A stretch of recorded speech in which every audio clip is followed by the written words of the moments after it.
Commissioner, welcome to 7:30. Nice to be with you, Sarah. Is it worse for police investigating a murder and handling public communications when it involves one of your own? Of course it is, and I share the community's disgust when it's involving someone that has so much power and trust, and that trust has been breached. You say you share the community's disgust. What about your own from the police perspective? Well, of course, and we're drawn from members of the community, so I speak about that in a holistic term. We all feel it, really shocked and dismayed. It really, we're still coming to terms with it like the rest of the communities. One of the unusual things about this case is that you've released a highly unusual amount of information that would normally be regarded as prejudicial to a fair trial. Did you do that in a panicked move to recapture the narrative when you'd lost it at the beginning? It was important that when we became aware that we had, on Thursday evening, in fact last week, we had 3 missing people, but clearly something had gone wrong somewhere.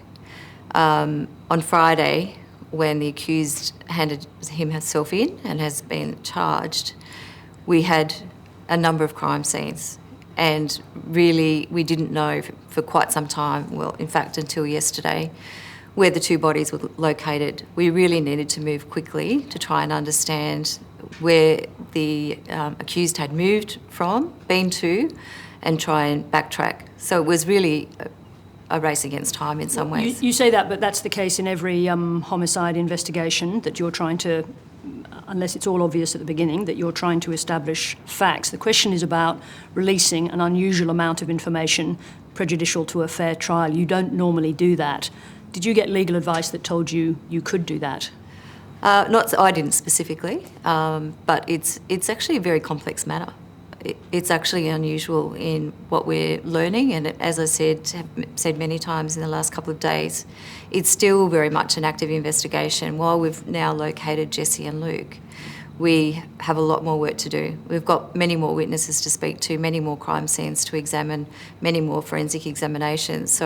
But do you accept it's still unusual to release that amount of information? It does, but it is a complex and unusual matter. And certainly, as I said, the fact that it is an officer that used his service firearm, that we will allege, to commit these crimes. And is that the reason why you released an unusual amount of information, that it was a policeman alleged to have committed this crime using, allegedly, a police firearm? I think it's important that the public knows that I'm happy to be transparent as I can be about this.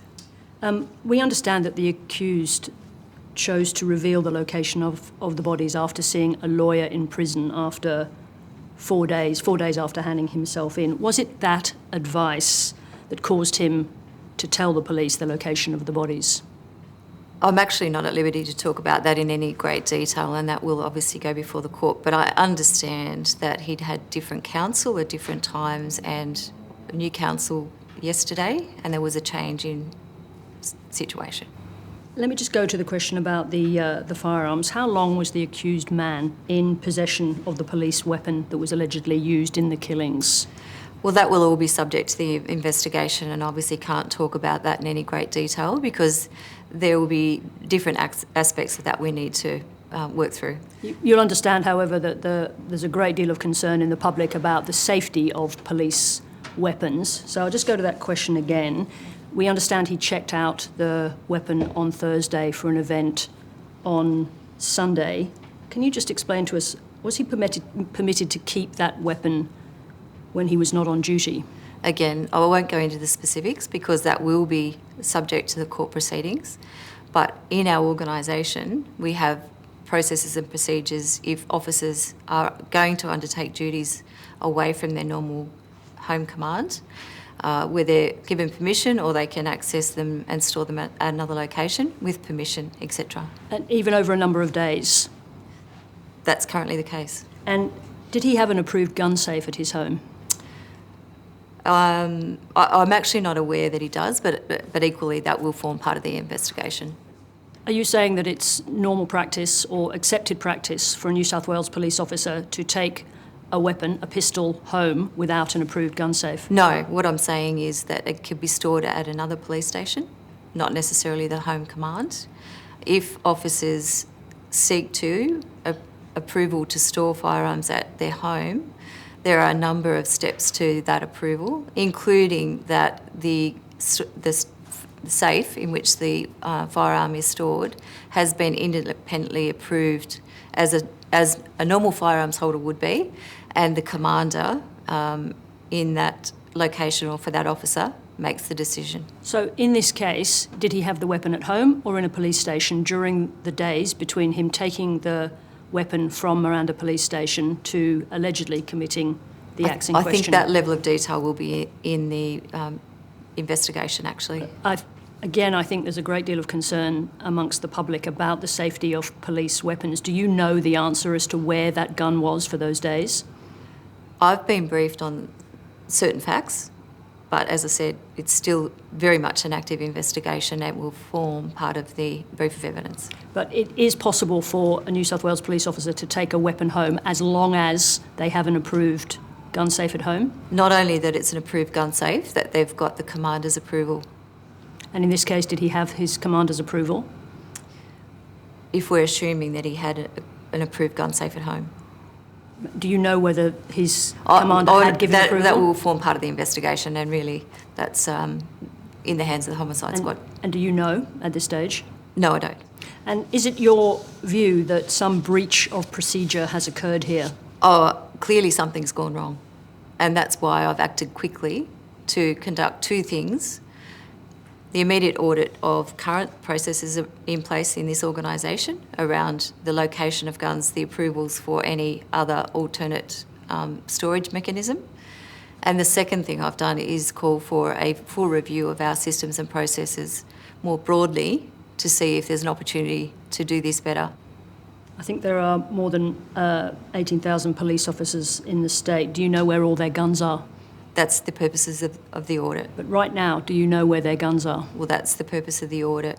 Do we know whether the alleged man in this case had taken his weapon home between shifts before? That will form part of the investigation. Was the accused man tagged as a high-risk police officer?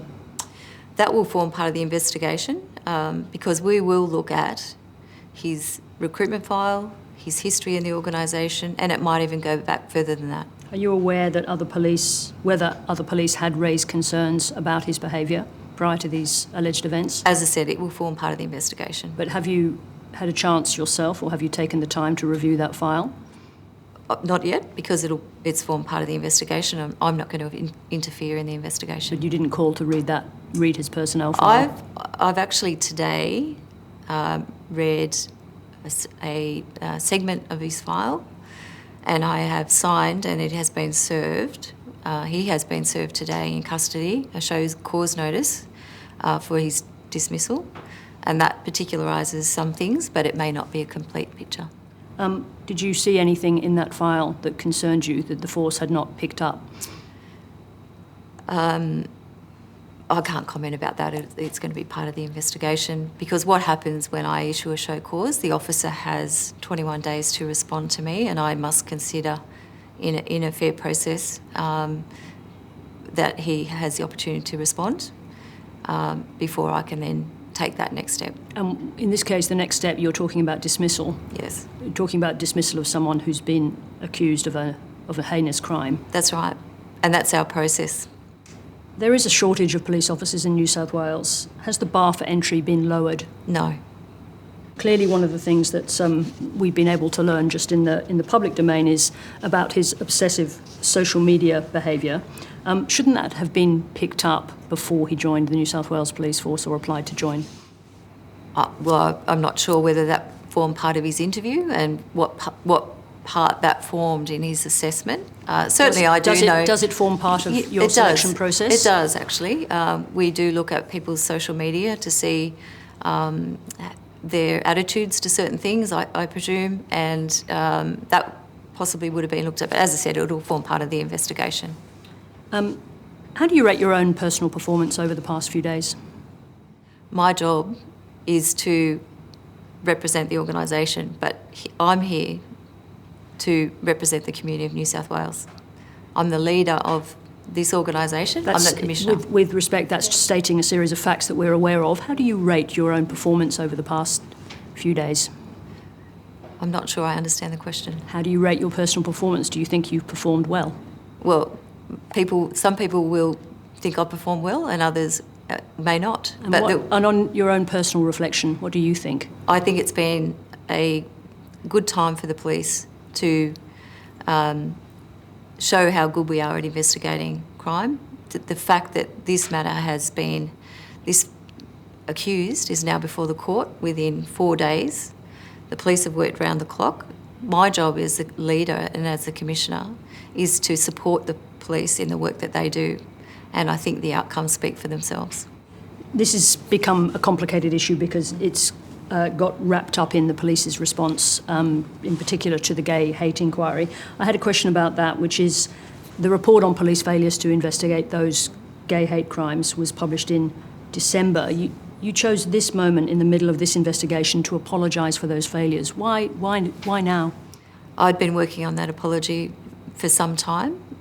Was it a clumsy thing to do to introduce it into the middle of this investigation? Well, not really, because next week something else will happen in policing as it traditionally does. It was important in the Mardi Gras season for that community to hear from me that I apologised for the inactions of police in days gone by. Commissioner, thank you very much indeed for joining us. Thank you.